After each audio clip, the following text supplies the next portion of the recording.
Welcome to a Vanguard news video without the bullshit. Let's get started. This year's Divanga Sai will give you the chance to taste Danji and you use hot dog. Let me try that again. This year's Divanga Sai will give you the chance to taste Michiru and Raika's sweet balls. Damn it. Divanga Sai will give you the chance to taste Chrono Kazuma and Taiyo's bowl of meat. God damn it, why does this keep sounding so phallic? Let the Virina price hike continue as a new prayer dragon was revealed for DBT10. Illuminate equipped dragon Grayla Mirror lets you pay 1 soul blast when it becomes an original dress to choose up to 2 Virina cards from the top 7 cards of your deck, then add up to 1 of them and discard the rest. The joke about some players trying to run every copy of Virina in their deck is no longer a fantasy. This card alone made it a reality without sacrificing consistency.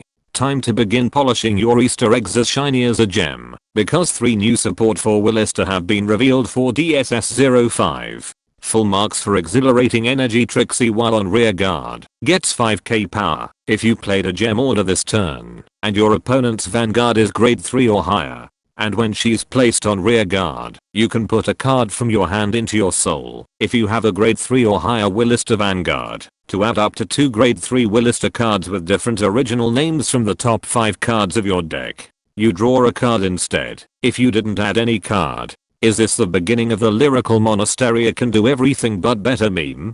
Because Grayla Mirror from earlier does similar things, but this one lets you draw if you failed the search. Festa Magica Wilista has the dress up ability, which regards it as Prismagica Wilista. When she's placed on Vanguard, you can discard a card to add a gem order from your soul or drop zone. And once per turn while on Vanguard, you can pay 1 gem order soul blast to either call up to 2 cards from the top 5 cards of your deck if you soul blasted Everlasting Sapphire, or she gets 15k power if you soul blasted True Hearted Ruby. They couldn't just use the same continuous ability Hexorb Sorceress Aquamarine had, and they invented a new keyword to make it feel like an event. Well, at least the word dress is used correctly this time, instead of using it as a metaphor for either robot transformation, holding weapons, or becoming an edgier motherfucker. Anyways, this card is more of a downgrade because it no longer prevents your opponent from intercepting or give 5k power to the units you called.